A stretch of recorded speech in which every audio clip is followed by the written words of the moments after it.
Geography class का class 12th chapter 4 human development. बेटा कल हमने आपका इसका वीडियो का पार्ट फर्स्ट आपको पढ़ाया था। पार्ट फर्स्ट में आपका एक्सप्लेनेशन दी थी यहाँ तक जो आप स्क्रीन पे देख पा रहे हो। इसके बाद आज मैं आपका नेक्स्ट शुरू करने जा रही हूँ। हमने बात की थी एक बेस्ट लाइफ की, जो आपको पिक्चर दिखाई दे रही है। नीचे इसमें एक तरफ एक डॉक्टर लड़की है, एक तरफ जेल में एक लड़का है। तो कौन सी लाइफ बेस्ट है? मतलब बोलते हैं कि फ़ीमेल जो है घर में फ़ीमेल बेबी नहीं चाहिए, तो कौन सी लाइफ बेस्ट है, ये हमने इसके बारे में बात की थी। अब नेक्स्ट देखिएगा आप कि जब भी हम एक लॉन्ग हेल्दी लाइफ को लीड करना चाहते हैं, तो जो एक अच्छी हेल्दी लाइफ को चाहते हैं, उसके लिए हमारे पास डेवलपमेंट के रिसोर्सेज का होना ज़रूरी है। हमारे पास डेवलपमेंट के रिसोर्सेज होंगे तो हम एक बेस्ट लाइफ जी पाएंगे। We gain knowledge and having enough means to be able to live a decent life are the most important aspect of human development.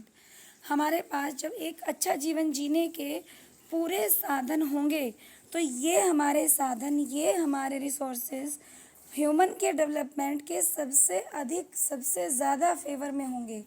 In resources की वजह से ह्यूमन अपना डेवलपमेंट कर पाएगा। और जो हमारे रिसोर्सेज हैं, इन तक जाने के लिए, इन तक पहुंचने के लिए एक हेल्दी और एक एजुकेटेड जो पर्सन है, वो हमारे डेवलपमेंट के सेंटर पॉइंट है। कि एक एजुकेशन और एक हेल्थ, ये दो चीज़ें हमारे डेवलपमेंट में बहुत ज़्यादा मायने रखती हैं।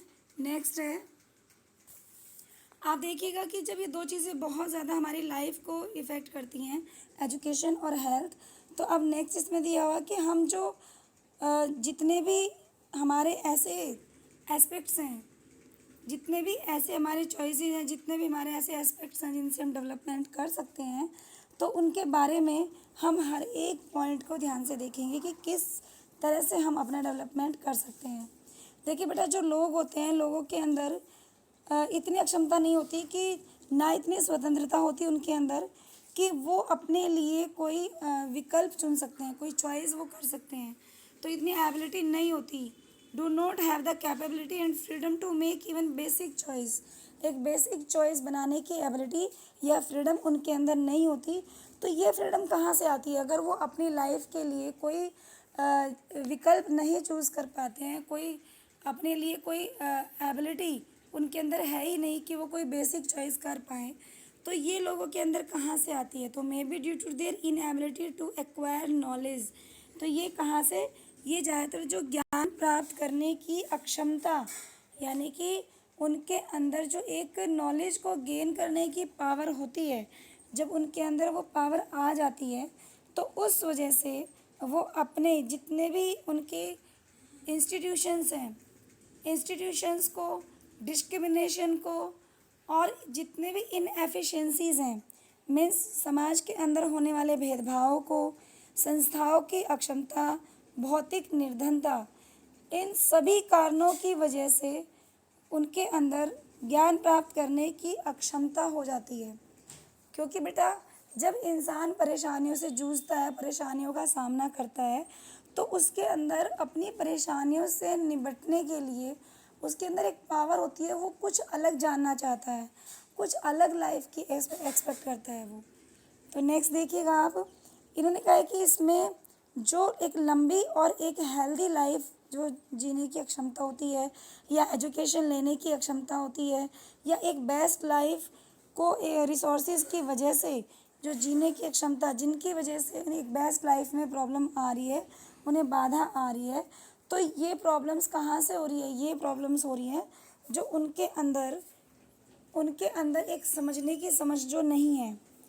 मतलब लंबे टाइम से अगर वो हेल्दी नहीं है, अगर उनके अंदर है एबिलिटी तो है कि वो एजुकेशन ले सकते हैं, लेकिन फिर भी वो एजुकेटेड नहीं है, तो उनके अंदर इतनी समझ नहीं होगी जितनी कि एक एजुकेटेड और हेल्दी पर्सन के अंदर होगी।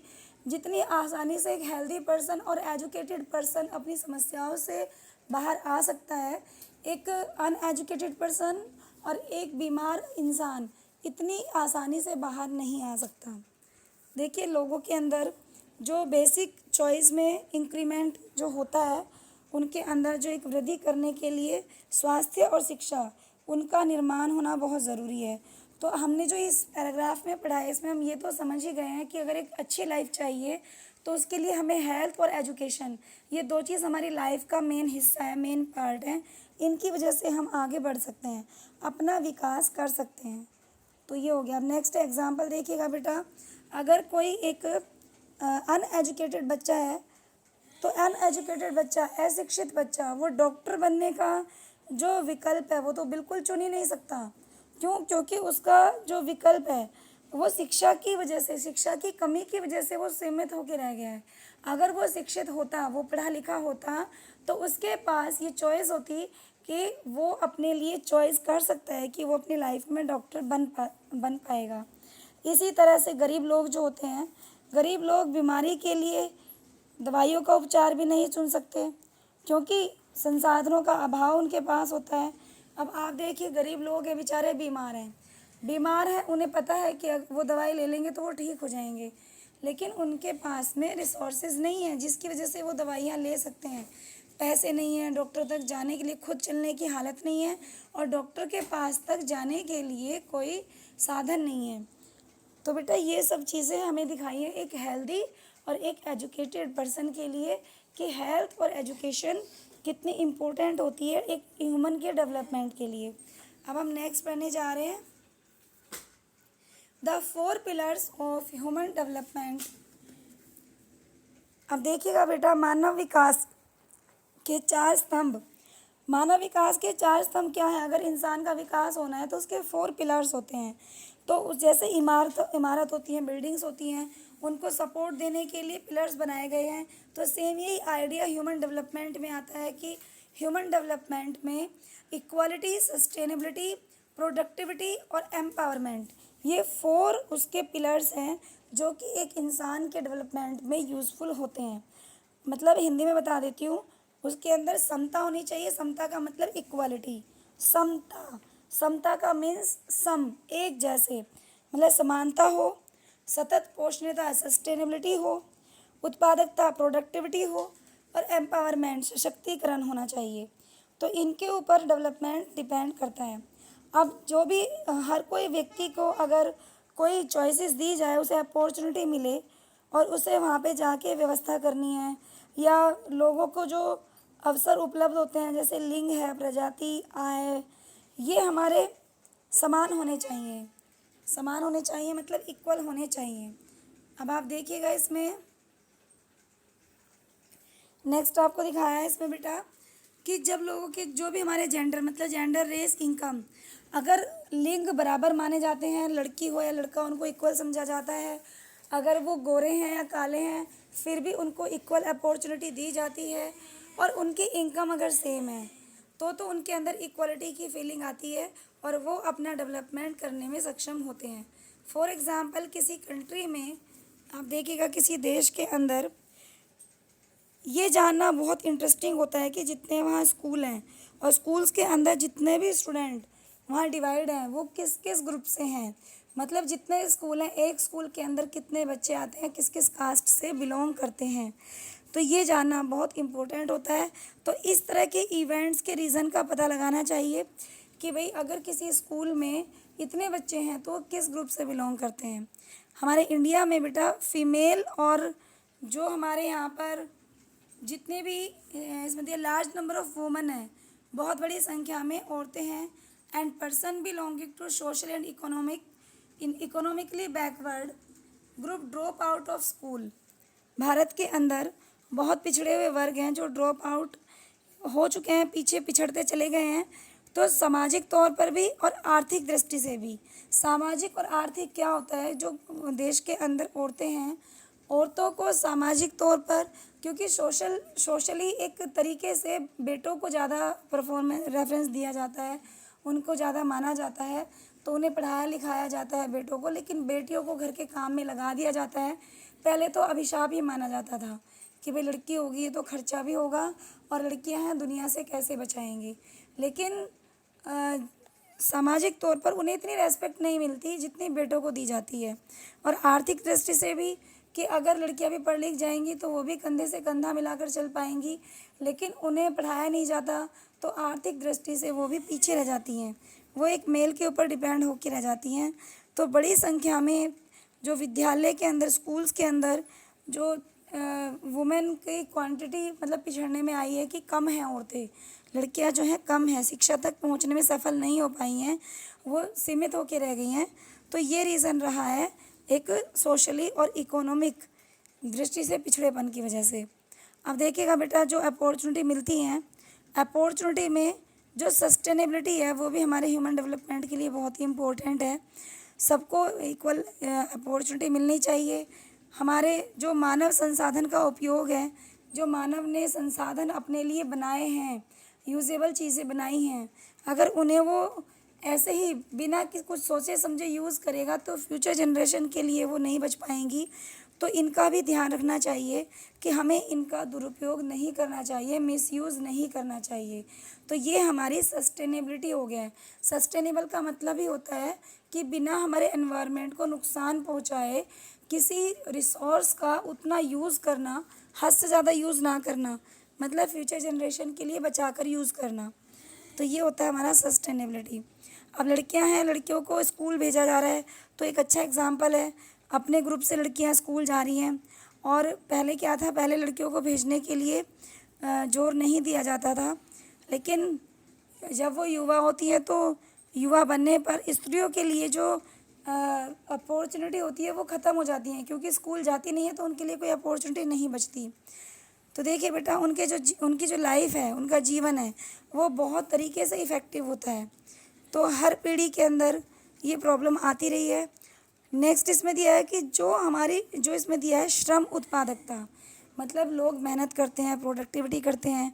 तो इसमें भी मानव जो विकास है वो इसमें भी सम्मिलित है, ह्यूमन डेवलपमेंट्स इसमें भी इंक्लूड है कि जो श्रम उत्पादकता होती है कि लोग मेहनत करते हैं, प्रोडक्टिविटी करते हैं, ज़्यादा से ज़्यादा प्रोडक्शन करते हैं। लेकिन वो किससे पॉसिबल हो पाया है? वो हेल्थ की वजह से।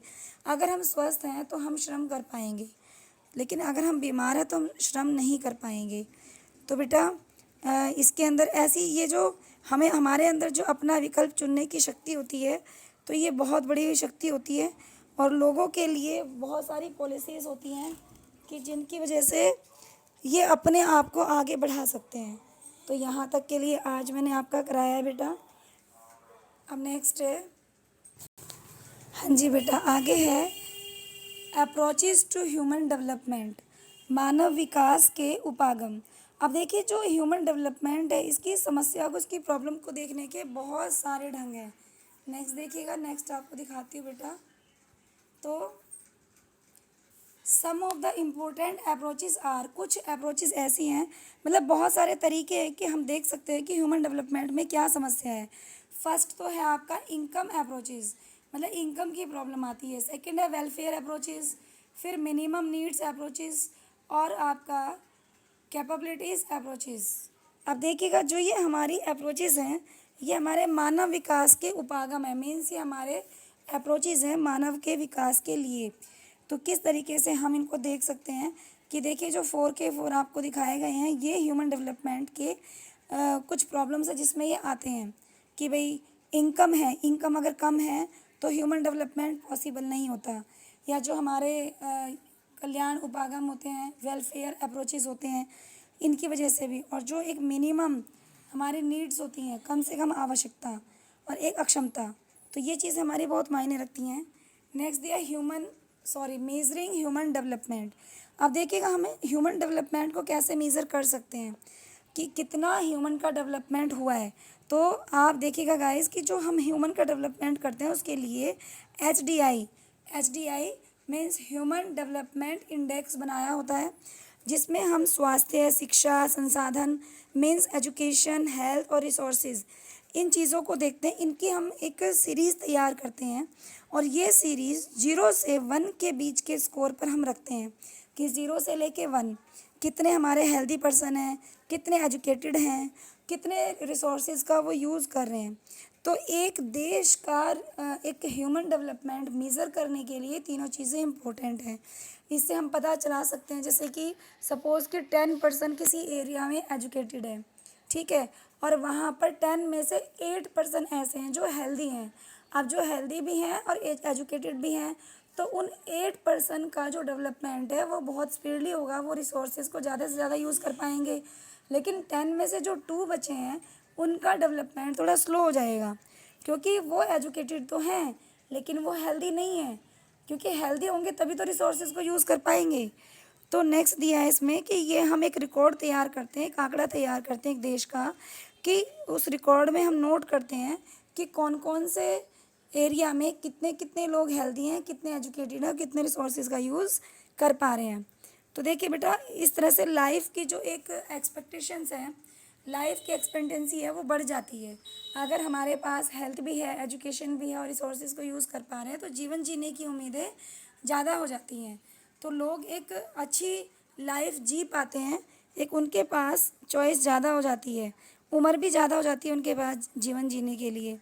अब जो इसमें दिया है एडल्ट लिटरेसी है। एडल्ट लिटरेसी का मतलब होता है प्रौढ़ साक्षरता। कुछ लोग ऐसे होते हैं जो बड़े होने के बाद पढ़ाई करते हैं, जिनको समझ आता है कि हमें पढ़ा लिखा होना चाहिए। तो जो एडल्ट लिटरेसी है, लिटरेसी रेट है and the gross enrolment ratio present access to knowledge.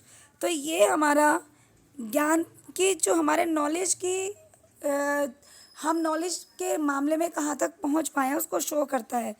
कि जो एडल्ट होते हैं पहले अनपढ़ होते हैं लेकिन बाद में वो पढ़ना लिखना चाहते हैं तो वो नाइट का स्कूल ज्वाइन कर लेते हैं, रात को पढ़ते हैं, तो उनका एक रिकॉर्ड बनाया जाता है। तो उसमें ज्ञान तक कहाँ तक पहुँच पाए, कितनी नॉलेज गेन कर पाए, पढ़ने और लिख सकने वाले जो एडल्ट्स हैं उनकी संख्या कितनी है। कुछ लोग लिख नहीं सकते, वो पढ़ सकते हैं, कुछ लोग पढ़ भी सकते हैं और लिख भी सकते हैं। तो कितने नंबर्स ऑफ इसमें एडल्ट्स हैं जो पढ़ भी सकते हैं और लिख भी सकते हैं। और हम ये जो हमारा जो हम मेजरमेंट करते हैं इसके अंदर ये भी शो करते हैं कि कितने बच्चे स्कूल जाते हैं, कितने बच्चे ज्ञान की पहुंच तक आसानी से पहुंच पा रहे हैं, संसाधनों को यूज़ कर पा रहे हैं। इनमें से हर किसी को तो देखिएगा next, each of these dimensions is given a weightage of 1/3। तो हर किसी को 1/3 वेटेज दी गई है। एक 1/3 कि इसमें दिया गया है कि जो हमारा इसमें स्कोर है वो 0.983 कंसिडर किया गया है कि जो 983 का स्कोर है वो हायर एजुकेशन के लिए, हायर एजुकेशन लेवल के लिए, जबकि 0.268 जो ह्यूमन डेवलपमेंट का लेवल माना गया है वो बिल्कुल लो लेवल माना गया है कि इतने स्कोर पर हाई एजुकेशन लेवल है, ज़्यादा से ज़्यादा लोग एजुकेटेड हैं, और इतने जो नीचे वाला स्कोर है 0.268 कि वो लो लेवल है कि इतने तक लोग एजुकेशन ले रहे हैं। तो बेटा जो ह्यूमन डेवलपमेंट इंडेक्स है measures attainments in human development. देखिएगा बेटा, जो हमारा इंडेक्स है ह्यूमन डेवलपमेंट का वो ये भी शो करता है कि जो ह्यूमन डेवलपमेंट के मेन एरिया हैं वहाँ पर कितनी उन्होंने उपलब्धि, कितना डेवलपमेंट उन्होंने किया है, तो ये भी वो हमें बताता है। अब नेक्स्ट जो पावर्टी इंडेक्स है, पावर्टी इंडेक्स ये भी शो करता है कि कितने लोग गरीबी रेखा के नीचे आते हैं और कितने लोग अपने आप को डेवलप करके या शिक्षा लेकर गरीबी रेखा से ऊपर निकाल पाए हैं। नेक्स्ट है, ये आपको टेबल दी हुई है। इस टेबल में अप्रोचेज हैं 4 जो हमने पढ़ी थी ह्यूमन डेवलपमेंट की। इनकम वाली, इनकम है, वेलफेयर है और इसमें नीड्स दी हुई है हमारी। तो बेटा इसके अंदर ये टेबल के अंदर है, ये आप देख लेना। नेक्स्ट है, टेबल में बताती नहीं हूँ क्योंकि इसमें बता चुकी हूँ पहले ही, लेकिन अगर आपको हल्का फुल्का फिर भी बता देती हूँ अगर आप पूछना चाहते हैं तो। जो इनकम अप्रोचेज़ हैं वो हमारे सबसे पुराने अप्रोचेज़ में से हैं, क्योंकि इंसान को उसकी इनकम के साथ जोड़कर देखा जाता है कि कितना उसका लेवल है, कितना वो कमा पा रहा है, कितना उसके फैमिली में मेंबर्स हैं, कि जो कहीं ऐसा ना हो कि कमाने का जो है मेज़रमेंट वो कम है और खर्च करना ज़्यादा है। तो ये सब इनकम के अप्रोचेज़ में देखा जाता है। नेक्स्ट है वेलफेयर का। तो वेलफेयर में इंसान को कि भाई कितने लोग ऐसे हैं जो शिक्षा का, स्वास्थ्य का या सामाजिक सुरक्षा का या सुख संसाधनों का सरकारी तौर पर लाभ उठा पा रहे हैं। मतलब गवर्नमेंट की साइड से जो पॉलिसीज़ चलाई गई हैं, कितने लोग हैं जो उनका प्रॉफिट ले रहे हैं, जो उन्हें यूज़ कर रहे हैं। उसके बाद जो इसमें बेसिक नीड्स दी हुई हैं, जो बेसिक नीड्स हैं वो ये है कि जो ILO इंटरनेशनल लेबर ऑर्गेनाइजेशन, तो ये जो आपकी ऑर्गेनाइजेशन है, इन्होंने इसको प्रेजेंट किया था कि जो हमारी 6 बिल्कुल लो लेवल की जो नीड्स होती हैं, जैसे कि health, education, food, water, sanitation और रेजिडेंस, मतलब स्वास्थ्य, शिक्षा, भोजन, जल की आपूर्ति, स्वच्छता और आवास, ये जो हमारी 6 बिल्कुल बेसिक नीड्स हैं, लो लेवल की नीड्स, कि इनकी पहचान की गई कि कौन कौन लोग हैं ऐसे जो अपनी इन बेसिक नीड्स को भी कंप्लीट कर पा रहे हैं, और जो नहीं कर पा रहा है तो कम से कम गवर्नमेंट की साइड से इन्हें इतना तो दिया जाए कि ये अपनी बेसिक नीड्स को कंप्लीट कर पाएँ। उसके बाद है आपका एबिलिटी के ऊपर है, कैपेबिलिटी कितनी है, कैपेबिलिटी अप्रोच, कि यहाँ पर जो अमर्त्य सेन थे उन्होंने इसके बारे में कहा है कि हम रिसोर्सेज तक कितने लोग पहुँच पा रहे हैं, कितने लोगों के अंदर इतनी कैपेबिलिटी है कि वो इस मानव के विकास के बढ़ते हुए रास्ते में जो हेल्पफुल बन पा रहे हैं, तो कितने रिसोर्सेज को यूज़ करके वो ह्यूमन डेवलपमेंट को कर पा रहे हैं, कितनी कैपेबिलिटी उनके अंदर है। नेक्स्ट देखिएगा इसके बाद कि बेटा जो 1990 में जो यूनाइटेड नेशंस डेवलपमेंट प्रोग्राम थे, UNDP, संयुक्त राष्ट्र विकास कार्यक्रम था, वो तो उसमें ये पब्लिश हुआ था डेवलपमेंट रिपोर्ट हर साल की। तो उसमें ये बताया गया था, उसमें एक पूरी की पूरी डिटेल दी गई थी कि कितने लोग ऐसे हैं जो गरीबी रेखा से नीचे हैं, कितने ऊपर उठ पाए हैं, कितने बेसिक नीड्स को कंप्लीट कर पाते हैं, कितने इनकम के मामले में कितने लोग इक्वल हैं। अब नेक्स्ट देखिए आप, नेक्स्ट पैराग्राफ देखिएगा बेटा, किसी भी एरिया में अगर ह्यूमन डेवलपमेंट की कमी होती है तो 40 साल तक लोग जीवित अगर नहीं रह पा रहे हैं तो वहाँ पर ये प्रॉब्लम आ रही है कि उसकी फैमिली वो ह्यूमन डेवलपमेंट में पीछे रह जाती है। अगर किसी इंसान की 40 साल से पहले, 40 ईयर्स से पहले उसकी डेथ हो जाती है तो उसके फैमिली में जो मानव विकास है उनकी कमी रह जाती है। तो बेटा जो हमारे ये एडल्ट लिटरेसी रेट है, या क्लीन वाटर यूज़ करने तक की बात है, तो ये छोटे बच्चों की संख्या, इसमें सभी गिने जाते हैं, कितने लोग एडल्ट एजुकेशन ले रहे हैं, कितने लोग सैनिटेशन यूज़ कर रहे हैं, कितने वाटर यूज़ कर रहे हैं। तो ये सारी की सारी जो रिपोर्ट है, ये रिपोर्ट पेश की जाती है, तो इसमें सारा डाटा इंक्लूड किया जाता है। देखिए बेटा जो भूटान है ना, भूटान एक अकेला देश है जिसके अंदर GNH को डिक्लेयर किया गया है। अब GNH क्या है? ग्रॉस नेशनल हैप्पीनेस है, तो अकेला देश है। तो यहाँ से इंटरनल क्वेश्चन भी आता है कि कौन सा पूरे वर्ल्ड में अकेली कंट्री है कौन सी जिसके अंदर GNH को डिक्लेयर किया गया है, तो किस में? भूटान में। तो बेटा ये आपका हो गया है। तो अब चलिए बेटा आज के लिए यहाँ तक इतना ही। नेक्स्ट है आपका इंटरनेशनल कंपैरिजंस, ये मैं आपका नेक्स्ट वीडियो में कराऊंगी। आज हमारा वीडियो का पार्ट 2 कंप्लीट हुआ है। आप वीडियो को बेटा बार बार सुनेंगे तो आपको समझ आ जाएगा, ध्यान से सुनिएगा। ओके बेटा, थैंक यू गाइज़।